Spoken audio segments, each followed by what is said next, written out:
morning, campers. You join us at our camp spot, our new spiritual home, on a beautiful sunny day. And it's time, I think we're going to do something different that we've never done before. So I'd like you to set your compasses because we're about to navigate our way through the forest of chat. Gentlemen, what do you want to talk about? Well, I think we should talk about the obvious because Stu and James have just come back from the Canadian wilderness on a Sasquatch expedition with the famous Todd Stanley. We have. So, chaps, let's start with the obvious question. Did you see anything? We saw enough evidence, didn't we? We saw footprints and tree breaks, but we never saw something in Didn't real actually life, see a did we? physical Sasquatch. No. We saw, like the first couple of days we were actually camping in Nordegg in a tent. We sort of heard the odd thing. We just heard something then. I know, yeah. But we heard like the odd tree break and branch break and things like that. And then when we went for a walk with Todd, we walked up into the woods and we found those footprints that was on that previous video.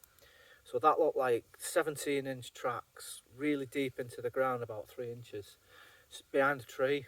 And when you sort of looked from behind that tree, it was directly looking at our tent where we were camping. How far away would you say, James? About 200 yards or something?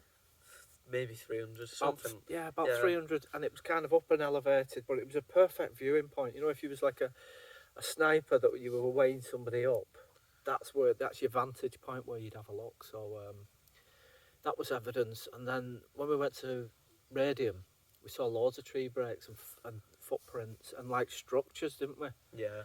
There was one structure that was like And they could definitely not have been man-made. Definitely not. The one we first noticed when we were on the electric bikes was a tree that was broken over, quite a substantial thick tree, you know, a good 3 or 4 inches. And underneath that break was a tree that had been bent over, and when you tried to pull down on it, it was still springy. So it's like the broken tree was locking it in place. So if that broken tree was removed, it would have just straightened back up again, and it was a big thick tree, wasn't it, at the base? See, I think Todd said quite a lot that the bent over trees was evidence, but we've seen it here, haven't we? You know, Yeah, I think So that what's could be a natural thing. What is the whole purpose of bending trees for I know. Sasquatches? Yeah, he doesn't really. He says it's for us, not them, doesn't he? Yeah, but they always tended to be next to a track, wouldn't they? Yeah. So they would point towards the track. So where it was broken was pointing towards the path that we were on. And that was a pattern that you would see all the time. So really quite big breaks, sort of like 8 to 10 foot up high. Quite fresh breaks as well, because a lot of the leaves and foliage was still green. So they'd been recently done, you know. So that rules out any like snow load and things, you know. So you can understand during the winter when there's heavy snow, some of the trees might break under the weight of the snow, but these were only like a month or two old, weren't they? Yeah, that was. And we went it was in- still green. Some Yeah. leaves were orange, but most of it was still green foliage, wasn't it? That's it. And we went in August, so that would take you back to what, you know, July, June, May sort of time. So, you know, it's definitely not snow. You don't get snow that time of year, but yeah, it was. And those, what was it called? The Penner's Playground. So all them structures in there were unbelievable. I mean, there was like trees that were sort of intertwined and woven between other trees, and complex. You know, you'd stand there for about 20 minutes trying to work out which one was bent first and which one, and it just did your head in. It blew your mind, didn't it? Looking at the different structures. And So after going there, percentage-wise, out of 100, how sure are you that Sasquatch exists? I think just thinking of what any of the possibilities, what could have created the footprints and the tree breaks and the structures, I can't see anything else doing that other than intelligent. I Species? think 85% of the time they're there every time. That's a good analysis, actually, James. Yeah. I think until I actually And a see, wise analysis. I think. until I actually see one, there's always that little bit of doubt, isn't there? But for me, I'd say I'm about 95% sure that they're around, especially around Canada. Not- See, you was coming on to 100% in Canada, and you was Yeah. 99%. Yeah. So has that kind of dwindled a bit? Yeah, a little bit. I think so. In hindsight, you know, when you're looking back at something in hindsight. Yeah, I think so. Only because I don't think you could ever be 100% sure in your mind until you'd seen something. Not that I want to see something, but Yeah. you know. But I don't think it was. I don't think there was enough to make me say 100% or Yeah. 99. Yeah, I think I'm thinking more 99%, you know. Oh, yeah. Um, See, I'm about 85, like I said Oh, yeah. before. Yeah. It's only because I watch a lot of like Steve at How to Hunt, and all them thousands and thousands of people have had eyewitness accounts and stuff. They can't all be like making stuff up, you know. They're not just going to sit there one morning and think, I'll make a story up and send it to Steve. And some people, it's ruined their lives. You know, they'll never go in the forest again. And you know, I think there's a lot of truth in these stories. And there's even been sightings in this country, but like we spoke to Oliver, didn't we, a few months ago, who'd had a sighting up around this, well, not round here. Round our neck of the woods. Yeah, around near where he lives, kind of thing. And there's been like accounts of people who live in Wales who've seen them. Like there was that guy on Steve How to Hunt. He was he a nuclear physicist or something? And he'd had an encounter in the Welsh mountains with a Sasquatch, and that was the one where he'd passed out and then came to about half a mile from where he'd sort of passed out. His boxer shorts were on the wrong way around. He had a shoe missing, and then when he looked at his phone, he had about 50 welcome to, you know, like when you get them welcome messages when you go to a different country. He'd had about 50 of them. So welcome to China, welcome to Japan, welcome to America, welcome to Australia. So it's almost like he'd gone around the world and had all these welcome messages. And I wonder why his underpants were back to front. no, that's what I wonder. I wonder if like some Martians have come and they've done some experiments on him and they've not put his underpants on properly. They've took him all around the world, and I think he was like, oh, but yeah, that was. And why would he make that up? He's like a nuclear physicist, and yeah, so bizarre subjects. But yeah, until I actually see one, I don't think I'll be 100%. What about other wildlife when you were over there? What did you see? We saw a bear cub crossing the road, thinking, "Oh my God, where's its mother?" Yeah. But that was the only bear we saw. We never saw any mountain lions, no wolves. Saw a few deer and never saw any moose or elk either. We only saw him on Todd's drone. Yeah, I was going to say that. We saw the moose on his drone, and we saw another bear on the drone, didn't we? We did, yeah. That But looked like it other was- than that, like in real life, it was only really a bear and like a couple Yeah. of Did deer. you see a bald eagle?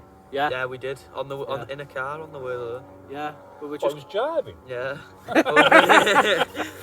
we were coming through the Canadian Rockies, weren't we? And I said to Todd, like, will we see bald eagle? And he said, highly unlikely. And I said, is that not one there? And I pointed out the window. And he said, oh yeah, that is one. So, but we thought they'd be all round us, didn't Yeah. we? We thought we'd be, bloody plane. We thought we'd be in the tent and they'd be just coming past us all the time, because constantly while we were there, you know, Todd had his gun just in case we had any encounters. So that made you think that an encounter was likely to happen, but it didn't. I mean, with a predator type animal, you know, like a wild cat or a bear or something. So I thought Canada was amazing. Best place I think I've ever been.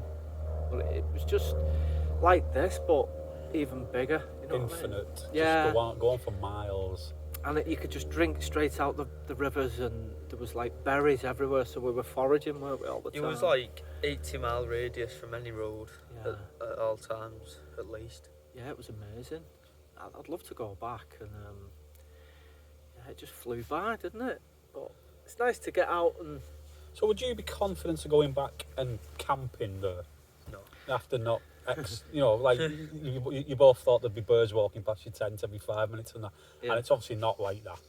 You know, I think I'd feel more confident if I had some, like, you know, the spray, the burr spray, Yeah. or even a gun. But it's like... I think what I would love is to explore during the day, but then come back to a nice camper van at night with a PS5 in there.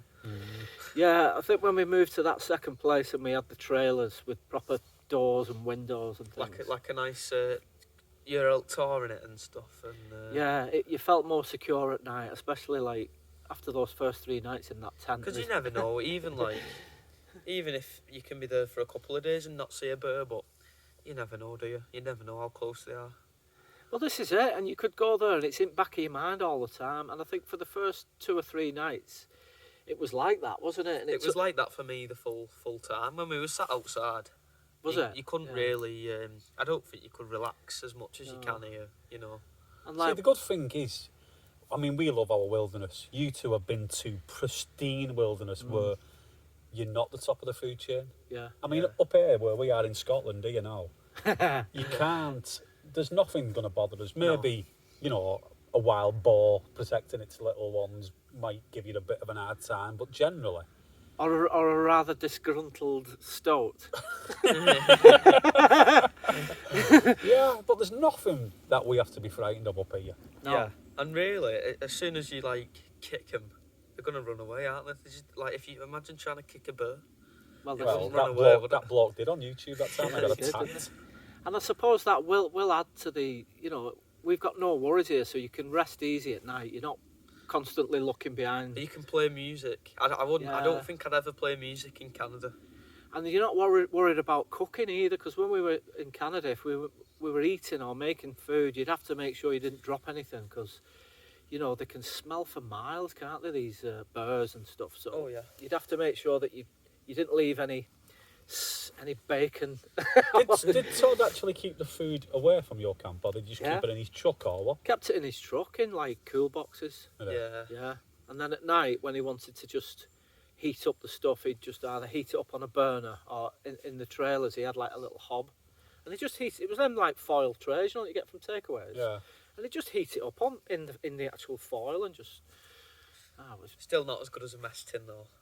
Can't beat the old army mess tin. No, you can't. Yeah.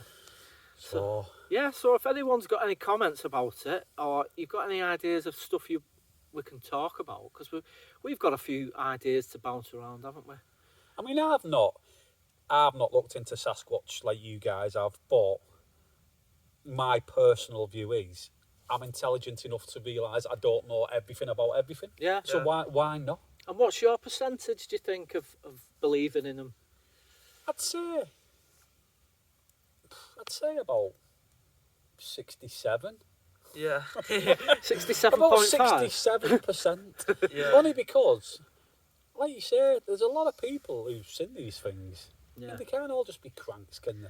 No, and there's a lot of unexplainable things that happen, isn't there, where you can't say, well, what's caused this, and you can't come up with anything other than maybe something of a cryptid or spirit, I mean, it's probably the same percentage with ghosts. Do I believe in ghosts? Yeah. 67%. Because yeah, I 100% believe there's a spiritual realm. yeah, But ghosts like your Auntie Bloody Beth and shit Yeah. like that, I don't know. What about UFOs and intelligent life from other parts of the universe? What is it? 67% No, for I that think as well? it's a bit higher. I'd Yeah. say higher. Because there's no way we're the only living beings in the whole of infinity. I There's know. no chance. and No. we're not But like I don't quite believe they could get here. What about through a portal? yeah. Yeah, potentially. That'd be the only way, but I think I portals. don't think just flying. no. No. No way you could. Or get if here. there was some kind of fold in the galaxy where there was a wormhole or something, so you go from one side, to the other in seconds. That would be the only way. But that's like physics that we've not even got to learn to understand yet, isn't it? Hey, but that's just another topic quantum physics. we could use for another time, isn't it? I mean, these are the kind of discussions we have on Yeah. these camps. And it's not just about Sasquatch and UFOs and all that. Like, for instance, should we bring up one that always comes Yeah, up? go on. Heavyweight boxers, right? Could Mike Tyson match Usyk and Tyson Fury, for instance, the Yeah. size of the guy? Yeah. Or Muhammad Ali, even. That's one that comes up quite a bit, isn't it? Tyson beat Tyson and Ali. Muhammad. Yeah. But my personal view is Tyson would have absolutely mauled him. Same. I think Yeah. he would. I I don't care how much he can dodge. He can't dodge that. Not in his prime. Ali, I think, was 15 stone. Something Yeah. like that. I mean, heavyweights are smaller then. Tyson was probably not much heavier than that, but he was solid and hard. Yeah. And he was knocking out blokes 6'7", 18 stone. You know what I Yeah. mean? Like knocking them off the feet. Yeah. Well, this is it. And in the first few rounds, if Tyson hadn't dusted them, which he usually did, so that would be it. Ali would have to be floating like a butterfly and just around that ring, running away from him for the first 4 or 5 rounds. But he did that against George Foreman, Yeah. who was the Tyson of Yeah. that era. Yeah. So if he could survive the first 4 or 5 rounds, then maybe he might have a chance. But That's it. Tyson at his best wouldn't allow people to do that, would he? He would just flipping get in there. It was like... What about Tyson Fury then? I've lost a lot of respect for him, to be honest. He's a decent boxer, but I think he'd be very scared of Mike Tyson. Only because he's scared of Usyk at the moment. I don't think they're in as good a shape nowadays as they used to be, are they? When you see Tyson and Holyfield, they were just like... There wasn't a pick of fat on them, was there? And they were just solid. And a lot of these boxers now, they tend to use... They're really tall, aren't they? And heavy. But they're not like, you know, like sort of... What's it, sculpted, are they, like they used to be? Tyson Fury, though, he's surprisingly agile for a big man, isn't he? He is, actually, yeah. And fast. Yeah, it is. And he's got a great boxing brain. I think if he beat Usyk, he would gain my respect back. He's got a good reach as well, hasn't he? So someone short like Tyson with short arms, he could just keep picking him off, couldn't he? And, you know, with his long reach. I think Usyk and Holyfield would have been a great fight. Yeah. Because they're both about the same weight, both come up from cruiserweight, Yeah. both flipping warriors, you know what I mean? Both got good boxing skills, Yeah. haven't they? You know, And at the end of the day, Tyson Fury and Usyk never been beat. that's true. Never been beat. Yeah. That's true. You know. Yeah. Oh well, you know, these topics are great. I mean, sometimes we'll have bizarre conversations, won't we, as well? Like, how do you really tell the difference between a stoat and a weasel? But yeah, if you think of any subjects you'd like us to talk about, comment below and let us know, and We will discuss all topics, we'll open up. whether we know anything about them or not. And if we don't know nothing about them, we'll just blag that we did. We'll just make it up. I've got one last one. Go on, James. Right, so the modern Saints team, or the team of last year, potentially the best Super League team ever. No. Do you think? No, I think the best Super League team ever is Saints when we had New Love, Sean Long, Oh yeah, Cunningham. Yeah. You know, I think that team, the team basically that won the first World Club Challenge against Brisbane, Yeah. I think that's the best Saints team ever. To be honest, I think the standard of Super League has gone flipping. And did we win the World Challenge when we had that team? Yeah, we beat Brisbane Broncos. Oh right, yeah. Yeah. Yeah. I mean, you know, this current Saints team for this season, we became world champions at the start of the season. We beat Penrith Panthers on their own ground in Australia. Get in. But and it's all gone downhill since then, hasn't it? It has. It's been kind of up and down, hasn't it? It's But- not the same Saints team from sort of last season But where I we think- dominated, you know. I think had I have been told that we would be world champions, but we might not have a great season following, I think I would take that. You would take that, wouldn't you? 100%. Yeah. And even though we didn't have a great season, we were still joint first in the league. And Yeah. we beat them in their backyard, and we way it was the way we did it, because everyone was saying Saints won't even score a point, and we beat We them. we were nilling them at half time, 10-0. Yeah. It was a magical moment. And we was all watching it live at your house. We weren't were, Yeah. yeah. It And was, we ended up all screaming and dancing and diving on each other at settee when we won by it 1 point. was quite an early one for us, wasn't it? In the morning, was it in About the half morning? 7. Yeah, about half 7 in Yeah. the morning. So we weren't having a drink. But, yeah, so it was, and that made me and James get a season ticket, really, because at the end of last season when we won it for the 4th time, we were thinking, can't miss any of these games, and so yeah, me and James got season tickets, And therefore have not regained our title. I don't think I'll buy one next year. Shall we wrap it up there, boys? Aye. Yeah. All right, Greetings from Bonnie, Scotland. enjoy.